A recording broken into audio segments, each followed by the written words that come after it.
This is not the kind of diving I've ever done before. Nothing to really orient yourself by apart from this thin line going down into the depths. We are prepared and trained, but you just don't want anything to go wrong.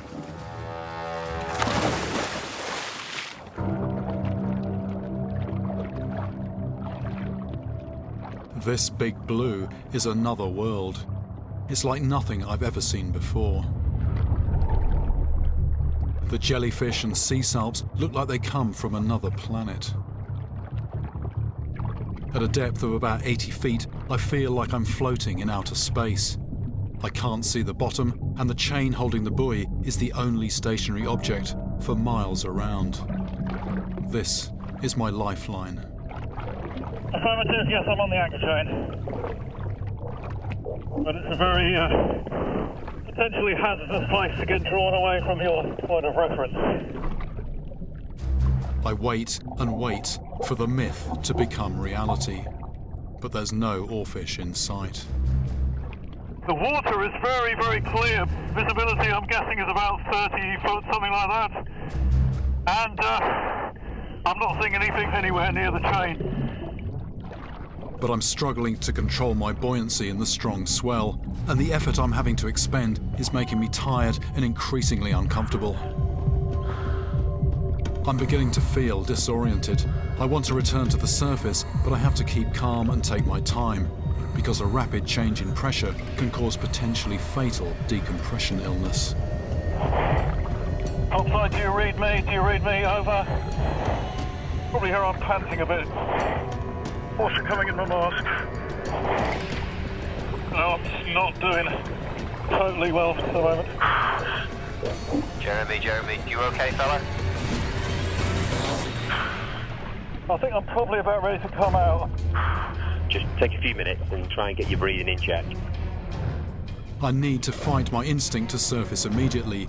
I have to ascend slowly to avoid getting the bends.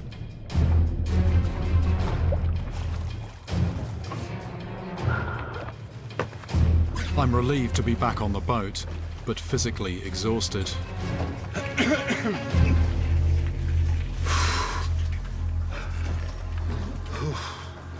Actually quite tired. I really struggled on that last dive, and the thing is, I don't know if it's going to get any better. I am operating, I feel, right at the edge of my capability here. This is a very challenging underwater environment. You've got no bottom to refer to. That's a mile and a half away. It's quite hard even keeping sight of the chain.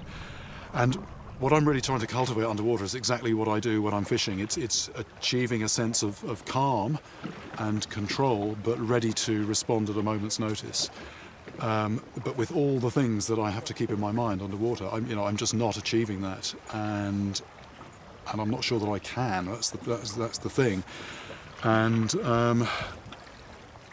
to the extent that I don't even know if I'm going to get in the water again. I don't know if it is advisable to get in the water again. So here we are. The conditions are great, but I don't know if I'm actually capable of it. I face a huge dilemma. I'm so close to potentially solving this mystery, but I'm also concerned that getting back in the water could end badly.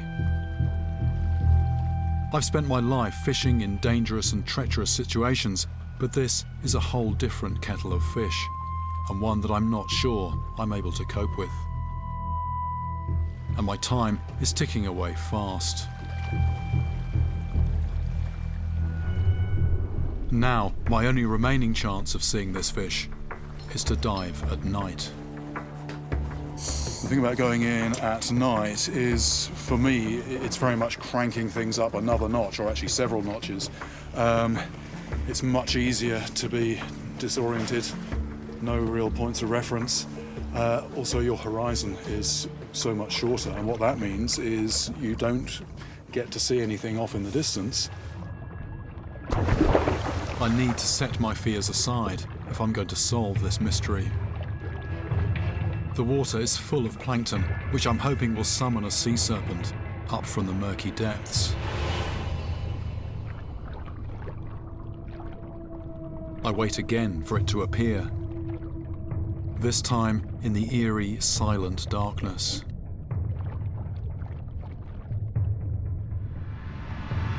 There it is, there it is. It's here.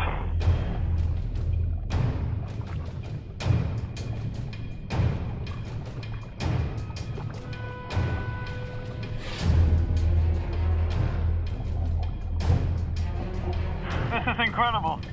This is absolutely incredible. I think more people have seen the Earth from space than have seen one of these this close. Such an outlandish looking thing. I might even touch it. I actually touched it. Oh. Even so close, it's hard to judge its length, but I estimate it's about 2.5 times my height. Very, very fast and manoeuvrable. It doesn't flex the body. It's just a fin undulating like a wave. Oarfish don't have swim bladders, so they can move very rapidly up and down the water column. Seem to be definitely using the chain as a point of reference. Really follow this up. Look at this. 1 minute it wasn't there, and then suddenly it's right next to me. I can scarcely believe this. It almost came out of another dimension. I feel so privileged to be in the presence of one of the most elusive creatures on the planet. And just as I think it can't get any better, There's two. There's two. They're incredible. Why do they do this? Why are they here? Are they feeding? Are they breeding? Well, this is going to be on film, hopefully. If it wasn't, I think I would doubt the accuracy of my senses. Did I really see what I just saw?